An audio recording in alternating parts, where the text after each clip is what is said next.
Friends, आज मैं explain करने वाली हूँ हाल ही में रिलीज हुई एक हॉरर मूवी को जिसका नाम है मसूदा। और ये मूवी सुनते वक्त आपको काफ़ी मज़ा आने वाला है क्योंकि एंडिंग तक ये बहुत ही हॉरर है। अब ज़्यादा देरी न करते हुए बढ़ते हैं सीधे मूवी की तरफ।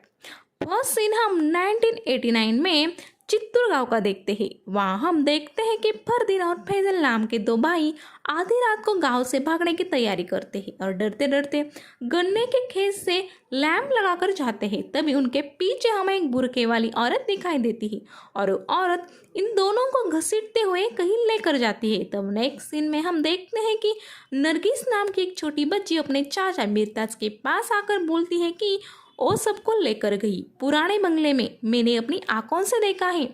तभी हम उस बुरखे वाली औरत को देखते हैं जो फरदीन, फैजल और एक और बुरखे वाली औरत को बांधकर कुछ मंत्र पढ़ती है और उनकी बलि देती है। तभी नरगिस और उसके चाचा वहां जाते हैं, पर तब तक देर हो चुकी होती है क्योंकि इन तीनों की बलि उसने दे दी थी। तब हम अगला सीन 1999 का हैदराबाद का देखते हैं, जिसमें हम देखते हैं कि नरगिस, उसके चाचा और कई सारे लोग उस पुराने बंगले के पास आकर खड़े हैं।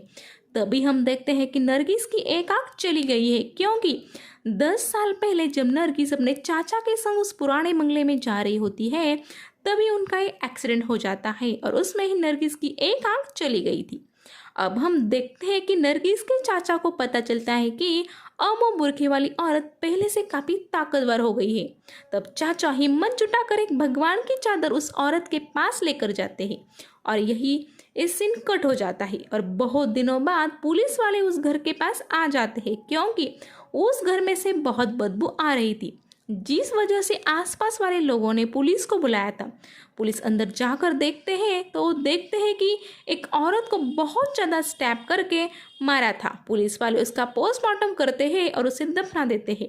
इसके बाद सीन प्रेजेंट टाइम में शिफ्ट होता है 2022 में, जहां हम एक गोपी नाम के लड़के को देखते हैं जो बहुत डरपोक होता है। उसके पड़ोस में नीलम नाम की एक औरत रहती है और उसे एक 16 साल की नाजिया नाम की लड़की भी होती है। नीलम ने हर किसी से उधार लिया होता है, मतलब दूध वाले के पास से, दुकान वाले के पास से और उसके घर के मालिक को भी 3 महीने से किराया नहीं दिया था। वो हर किसी को कहती रहती कि उसको एक जगह से पैसे आने वाले ही तो वो सबका पैसा दे देगी। गोपी, नीलम और नाजिया अच्छे फ्रेंड थे। नीलम अपने घर में कोई भी प्रॉब्लम हो गई तो गोपी को ही बुलाती थी और गोपी भी उनको हेल्प करता रहता था, जैसे चूहे पकड़ना, नाजिया को पेंटिंग में मदद करना। आगे हम देखते हैं कि गोपी अपने ऑफिस में जा रहा होता है, तब उसे एक फकीर मिलता है जो रोज ही उससे पैसे लेता था और जब गोपी उसे पैसे देता तब वो फकीर गोपी से रोज पूछता रहता है कि क्या वो पैसे वो अपने मर्जी से दे रहा है। उसके बाद गोपी अपने ऑफिस में जाता है जहाँ एक खूबसूरत मिनी नाम की लड़की होती है। गोपी उससे बहुत सालों से प्यार करता रहता था पर उसने मिनी से इस बारे में कभी इजहार नहीं किया था। तभी हम देखते हैं कि नीलम एक स्कूल टीचर है। वो छोटे बच्चों को साइंस पढ़ाती है पर उसका स्कूल उसको टाइम पर सैलरी नहीं देता था, इसलिए बेचारी को बहुत सारे प्रॉब्लम को फेस करना पड़ रहा था। उसके बाद हम देखते हैं कि नीलम के स्कूल के बाहर उसे एक आदमी मिलता है जिससे नीलम बात भी नहीं करती और उसे कुछ पैसे निकाल कर देती है और उसे नफरत से भरी नज़र से देखती है। उसके बाद हम देखते हैं कि मिनी गोपी के पास आकर उसके वीकेंड के प्लान के बारे में पूछती है। तो वो दोनों संडे को गोपी के घर टाइम स्पेंड करने का प्लान बनाते हैं क्योंकि मिनी इससे पहले गोपी के घर नहीं गई थी। अब संडे आ जाता है और गोपी मिनी को लेकर उसके घर आ जाता है। वहाँ दोनों रोमांस करने लगते हैं पर तभी गोपी का दरवाजा को ही बजाता है। गोपी मिनी को छुपने के लिए बोलता है और दरवाजा खोलता है तो सामने नीलम होती है। वो बोलती है कि तुम प्लीज़ 5 मिनट के लिए मेरे घर आओ। तब गोपी नीलम को बोलता है मैं आता हूँ, 5 मिनट में तुम जाओ। तब मिनी गोपी पर गुस्सा होती है और बोलती है कि तुम अकेले ही लड़के हो क्या यहाँ। तब गोपी मिनी को समझाता है पर मिनी वहाँ से गुस्सा होकर चली जाती है और गोपी नीलम के घर चला जाता है। तब नीलम उसको लेकर नाजिया के रूम में जाती है। तब वो देखते हैं कि नाजिया दीवार की तरफ फेस करके बैठी थी। तब गोपी धीरे धीरे उसके पास जाकर पूछता है कि नाजिया क्या हुआ तुमको। तब नाजिया हॉरर आवाज में बात करती है। वो कहती है कि क्या समझ रखा है तुम लोगों ने मुझे, क्या मैं इतनी कमज़ोर हूँ? मेरे पास बहुत शक्तियाँ हैं, उसे अंदाज़ा भी नहीं मैं कितनी पावरफुल हूँ। ऐसी आवाज़ में नाजिया की बातें सुनकर गोपी डर जाता है और उस घर से बाहर आकर समझ जाता है कि ये नाजिया के अंदर भूत है। उसके बाद गोपी नाजिया को खाना लेकर जाता है। तब नाजिया उसे ऐसा खाती है जैसा उसने बरसों से खाना खाया नहीं है। दूसरे दिन नीलम नाजिया को डॉक्टर के पास ले जाती है और इसके टेस्ट करवाते हैं, पर सारे रिपोर्ट नॉर्मल होते हैं। पर रात को इन दोनों ने जो देखा था वो नॉर्मल नहीं था। तभी हम मिर्ताज को देखते हैं जो नाजिया को फॉलो कर रहा होता है। उन दोनों को एक दूसरे को कभी मिले भी नहीं थे, फिर भी मिर्ताज नाजिया को क्यों फॉलो कर रहा होता है वो हमें आगे पता चल जाएगा। आगे हम देखते हैं कि गोपी और नीलम नाजिया को किसी पीर बाबा के पास ले जाने के बारे में सोच। दूसरे दिन गोपी ऑफिस जाकर मिनी से माफी मांगता है, पर मिनी उस पर गुस्साई होती है। ऑफिस में गोपी का एक बेस्ट फ्रेंड होता है। उसे गोपी नाजिया के बारे में बताता है और पूछता है कि तुम किसी पीर बाबा को जानते हो क्या? तो वो बोलता है नहीं, और गोपी को भी इस बात से दूर रहने के लिए बोलता है। घर आकर गोपी उस फकीर से मिलता है जो उसे रोज सुबह मिलता था और उसे सब कहानी बताकर पीर बाबा का पता पूछता है, और वो फकीर उसे एक पीर बाबा का पता बता देता है। गोपी नीलम को लेकर उस पीर बाबा के पास जाता है, पर पहले से ही लोगों की वहां बहुत भीड़ होती है। इसका मतलब उस पीर बाबा के पास जाने के लिए अपॉइंटमेंट लेकर जाना पड़ता था। वहां जाकर उनको पहले अलाउद्दीन नाम के बंदे से मिलना पड़ता है, क्योंकि छोटी मोटी बातों को पहले अलाउद्दीन ही संभालता है और सॉल्व न होने पर बड़े बाबा देखते हैं। अलाउद्दीन उनको एक ताबीज देता है नाजिया के हाथ में बांधने के लिए। घर आकर नीलम नाजिया के हाथ में वो ताबीज बांध लेती है, मगर नाजिया इन सब बातों को नहीं मानती थी। उल्टा वो नीलम पर ही गुस्सा करती है। नेक्स्ट सीन में हम देखते हैं कि नाजिया स्कूल में जाकर अपने फ्रेंड को बोलती है कि मेरी मम्मी आजकल बहुत टेंशन में है, पता नहीं क्यों, और उसे मेरी बहुत चिंता है, इसलिए ये ताबीज बनाया है मुझे। और वो गुस्सा होकर वो ताबीज को तोड़ देती है। उसके बाद सब स्टूडेंट अपनी क्लास में जाते हैं, पर नाजिया वही झूले पर बैठकर झूला झूल रही होती है। तभी वहाँ मिर्ताज आकर उसका हाल पूछने के लिए उसको हाथ लगाता है, पर उसको कुछ अजीब सा होने लगता है और वो वहाँ से चला जाता है। और तब उसे खून की उल्टी होती है और वो एक गाड़ी से टकरा के हॉस्पिटल पहुँच जाता है। आगे हम देखते हैं कि गोपी मिनी के पास आकर गोवा जाने के लिए उसे मनाता है, क्योंकि उनके ऑफिस की ट्रिप जाने वाली होती है और मिनी भी गोपी के साथ जाने के लिए मान जाती है। इधर नीलम नाजिया के पास आकर बातें कर रही होती है। तभी नीलम नाजिया के हाथ में एक ब्रेसलेट देखती है। नाजिया से पूछने पर वो बताती है कि ये मुझे मेरी फ्रेंड लक्ष्मी ने दिया है। तभी नीलम नाजिया के बेड के पास मसूदा नाम को उर्दू में लिखा हुआ देखती है और वो शौक हो जाती है, क्योंकि नाजिया इंग्लिश मीडियम की होती है और उसे उर्दू में लिखना नहीं आता था। अगले सीन में हम देखते हैं कि युवराज नाम का एक लड़का रात को अपने घर लौट रहा होता है। तब उसे रास्ते के बाजू वाले कूड़ादान से कुछ आवाज़ें आती है। वो थोड़ा पास जाकर देखता है तो वो नाजिया को वहाँ देखता है, जो वहाँ बैठकर कुछ चीज़ें खा रही होती है, और वो देखकर जोर से चिल्लाता है। उसकी आवाज़ सुनकर नीलम और गोपी वहाँ जाते हैं। तब उन्हें दिखाई देता है कि नाजिया उस गंदगी से कुछ चीज़ें निकाल कर खा रही है। ये देखकर वो दोनों एकदम शॉक हो जाते हैं। दूसरे दिन गोपी अलाउद्दीन को नाजिया के पास लेकर आता है और इधर नीलम ने फिर से नाजिया को एडमिट किया था। जैसे जैसे अलाउद्दीन नाजिया के पास आने लगता है, वैसे वैसे नाजिया को कुछ होने लगता है और वो अपने माँ को कहती है कि उसे रोक दो, और गोपी को भी कहती है कि उसे रोको, मैं तुम्हारी हो जाऊंगी। अलाउद्दीन आकर एक ताबीज हाथ में लेकर कुछ मंत्र पढ़ता है। तब नाजिया हॉरर आवाज़ में बोलती है कि अबे साले, तू मुझे रोकेगा? इतनी ताकत है तुझमें? पर अलाउद्दीन उसको एक ताबीज पहना ही देता है और तब जाके नाजिया शांत होती है। तब अलाउद्दीन नाजिया के हाथ में वो ब्रेसलेट देखता है और उसे टच करता है तो उसे भी कुछ अजीब सा होने लगता है। तब बाहर जाकर और नीलम से कहता है कि इसे रोकना मेरे बस की बात नहीं है, आप फौरन रिजवान बाबा के पास जाओ जो अलाउद्दीन के बॉस होते, और एक कोई दाढ़ी वाले बाबा नहीं होते, ये तो 70 साल के एक मॉडर्न बाबा होते हैं। और नीलम से कहते हैं कि तुम नाजिया के खून के रिश्ते के 2 आदमी लेकर आओ, तभी हम आगे बढ़ सकते हैं। अब नाजिया सोच में पड़ जाती है कि किसको लाओ, क्योंकि नाजिया के पिता को तो बिल्कुल लाना नहीं चाहती थी, क्योंकि उसके पिता अब्दुल नीलम को दारू पीकर बहुत मारते थे और इसी वजह से वो दोनों अलग हुए थे।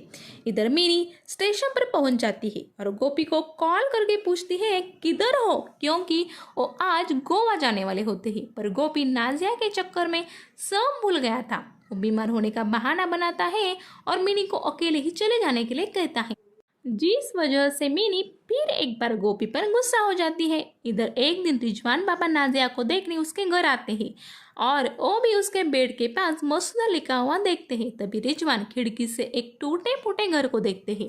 नीलम से पूछने पर वो बोलती है कि वो घर बहुत पहले से यहाँ है और हम लोग यहाँ से ही घर आते हैं, क्योंकि ये हमारे घर आने का शॉर्टकट है। और नाजिया भी यहाँ से ही घर आती है। तब रिजवान भी उस घर में जाता है उसे चेक करने के लिए। और दोस्तों, आपको बता दूं कि ये वही घर है जो मूवी के स्टार्टिंग सीन में दिखाया गया था, जहां एक औरत पेड़ से लटकी हुई मिली थी और उसे देखने मिर्ताज आया था। वह रिजवान को कुछ ही दूरी पर एक औरत भी दिखाई देती है।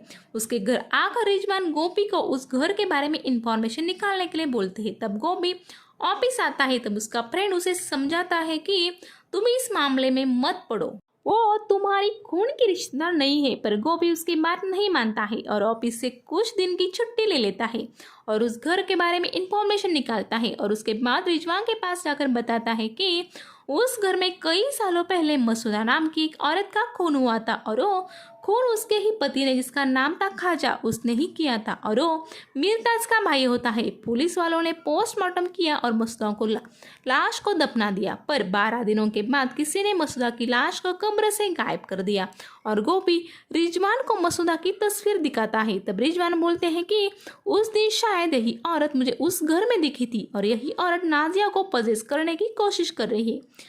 उसके बाद रिजवान नीलम से उस ब्रेसलेट के बारे में पूछता है। तब नीलम बताती है कि उसके फ्रेंड ने उसे दिया है, ऐसा वो बोल रही थी, पर असल में वो ब्रेसलेट उसे उस घर में वहां से आते वक्त मिला था। तो रिजवान बोलते हैं कि उस ब्रेसलेट को निकालना थोड़ा मुश्किल है, पर जब समय आएगा हम निकाल देंगे। आगे हम देखते हैं कि गोपी नीलम के घर आता है और गोपी को अकेला देख नाजिया उसे बोलती है, क्यों तुम मेरे बारे में जानने के लिए उस घर के आसपास घूमते हो, और उसके पेट में चाकू मारती है। तभी गोपी वहां से बच के किचन का दरवाजा लॉक करके बाहर जाता है और हॉस्पिटल जाकर कुछ दिनों में ठीक हो जाता है। और जब उसे नीलम मिलने के लिए आती है तब वो नीलम से कहता है कि अब मैं आपकी कोई भी मदद नहीं कर सकता, आप ही आगे का देख लीजिए, सॉरी। और इस पर नीलम भी उसे कुछ नहीं बोलती। दरअसल उसे ये सब उसके दोस्त ने बोलने के लिए बोला होता है, क्योंकि थोड़ी देर हो जाती तो गोपी की जान भी जाती थी।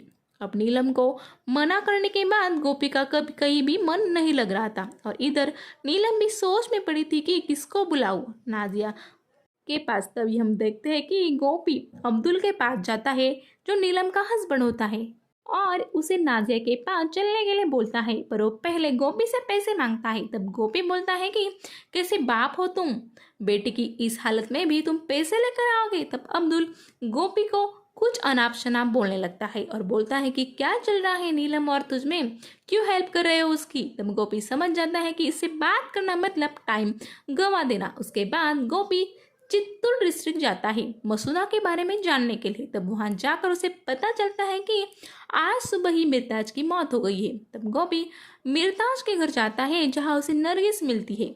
इसकी बचपन से एक आंख चली गई थी। वहां जाकर गोपी उसे मसूदा के बारे में पूछता है। तब वो गोपी पे गुस्सा होती है और उसे दफा होने के लिए बोलती है, पर गोपी उसके घर के बाहर ही बैठा रहता है। शाम होने के बाद नरगिस गोपी के पास आकर उसे बोलती है कि तुम गांव के बाहर जो तालाब है वहां आकर मुझे मिलो, मैं तुम्हें सब कुछ सच सच बताऊंगी। और तालाब के पास गोपी नरगिस से मिलता है। तब वो बताती है कि अन्याय मसूदा पर नहीं, हमारी फैमिली पर हुआ है। उस वक्त मसूदा नहीं मरती तो न जाने कितने लोगों की जान जाती, और वो एक औरत नहीं बल्कि शैतान है। और नरगिस अपने फैमिली के बारे में गोपी को बताने लगती है। वो बताती है कि मेरे माँ पापा मर जाने के बाद मैं मिर्ता चाचा के पास ही रहती थी। उनके 3 भाई थे, खाजा, फरदीन और फैजल। मिर्ता चाचा गन्ने की खेती करते करते घोड़ों का व्यापार भी करते थे। फरदीन चाचा आगे की पढ़ाई करने के लिए यूनिवर्सिटी चले जाते हैं और कुछ दिन बाद फरदीन चाचा एक मसुदा नाम की लड़की से शादी करके गांव में आते हैं। और जिस दिन से उसके कदम हमारे घर में पड़े उस दिन से हमारी बर्बादी शुरू हो गई।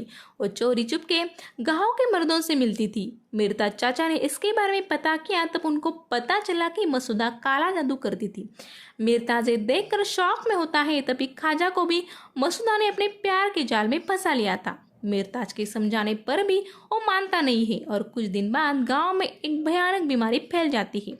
बहुत सारे लोगों को खून की उल्टी होने लगी और वो लोग मर जाने लगे और खाजा ने भी मसुदा के बातों में आकर फैजल और फरदीन की बलि दे दी। और ये बात मैंने ही मिर्ता चाचा को दी थी और वहां जाते वक्त हमारा छोटा सा एक्सीडेंट हो गया, उसमें मेरी आँख चली गई और जब हम वहां पहुंचे तब तक बहुत देर हो चुकी थी। उसके बाद खाजा और मसुदा हमारे गांव से भाग गए। तब मिर्ता चाचा गुस्से में आकर सबसे मसुदा के बारे में पूछने लगे पर किसी को कुछ पता नहीं था। बदले की आग में मिर्ता चाचा ने अपनी सारी प्रॉपर्टी गंवा दी जिसकी वजह से उसकी बीवी भी उसे छोड़कर चली गई। और कुछ दिनों बाद मिर्ताज को पता चला कि मसुदा हैदराबाद में रहती है और वो पहले से काफ़ी ताकतवर हो गई है। तब मिर्ताज एक मौलवी से भगवान की चादर और खंजर लेकर उसके घर नरगिस और कई लोगों के साथ जाता है पर मसुदा काफ़ी ताकतवर होने की वजह से एक हाथ से उनके साथ फाइट करती है। पर आखिर में सब लोगों ने उसको पेड़ में खंजर से स्टैब करके पवित्र चादर ओढ़ के मार दिया। तब उसका ब्रेसलेट नीचे गिर जाता है और उस पर उसका खून भी पड़ता है। तब मसुदा की मौत के 12 दिन बाद खाजा ने प्यार में पागल हो जाने की वजह से मसुदा के बॉडी को कब्र से बाहर निकाला और उस पर उसने ब्लैक मैजिक किया और उसे जिंदा करने की कोशिश की पर उसका जादू उस पर ही पलट गया और वो जल गया। मरते वक्त खाजा ने अपने बड़े भाई मिर्ताज को मसुदा ने क्या क्या कांड किए थे ये सब बता दिया। उसके बाद मिर्ताज और नरगिस ने मसुदा की बॉडी को जंगल में जाकर उसे काट दिया।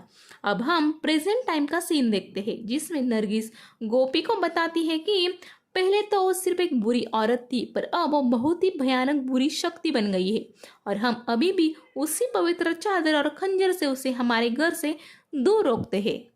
और वो चादर मिर्ता चाचा ने उसी घर में रखी है जहाँ मसुदा काला जादू करती थी।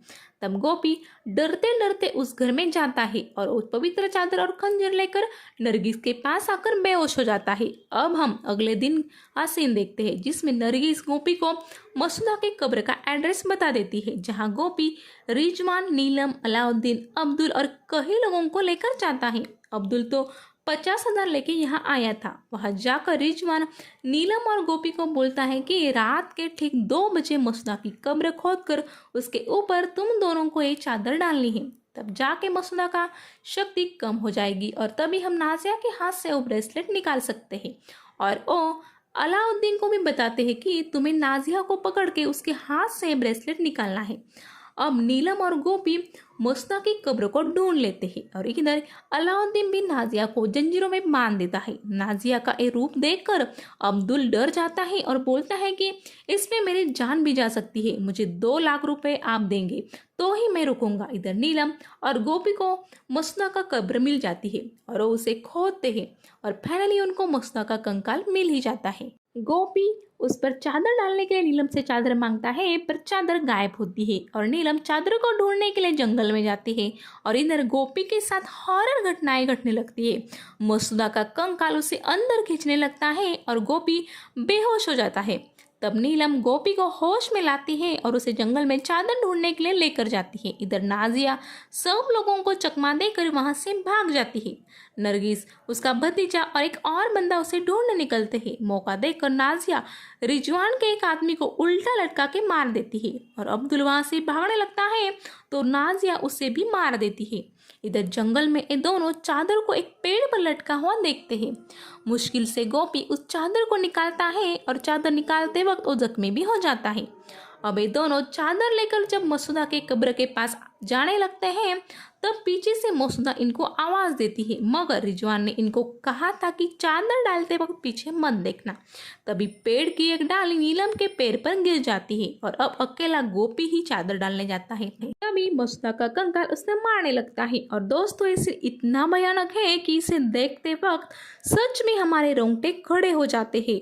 अब बहुत देर के बाद फाइनली वो पवित्र खंजीर से गोपी मसूदा के कंकाल को स्टैप कर देता है और उसे धक्का देकर उस कब्र में धकेल देता है और ऊपर से वो पवित्र चादर डाल देता है। तब वहाँ नरगिस नाजिया के हाथ से वो ब्रेसलेट निकालकर फेंक देती है और नाजिया नॉर्मल हो जाती है। अब कुछ दिन बाद गोपी और मिनी उनके कमरे में होते हैं और गोपी मिनी को ये सब बातें बताता है, पर मिनी उस पर विश्वास नहीं करती है। लेकिन फिर भी वो गोपी से पूछती है कि गोपी मसूदा का क्या हुआ। तभी मिनी किचन में जाती है। तब मिनी को वहाँ एक औरत नजर आती है। वो गोपी को बुलाती है। गोपी वहाँ जाकर देखता है तो उसे दिखाई देता है कि किचन से अलग लैंग्वेज में कोई औरत बात कर रही है और इसी सीन पर ये मूवी खत्म हो जाती है। तो दोस्तों इस मूवी के डायरेक्टर ने ये सीन दिखाकर हमें हिंट दी है कि इसका नेक्स्ट एपिसोड आ सकता है, क्योंकि मसूदा का आत्मा यही है, वो इस दुनिया से बाहर नहीं गई है। तो चलिए दोस्तों, आपको मेरा एक्सप्लेनेशन कैसा लगा ये मुझे कमेंट्स करके ज़रूर बताइए। कल ही मिलूंगी एक ऐसी ही हटके और हॉरर मूवी के साथ।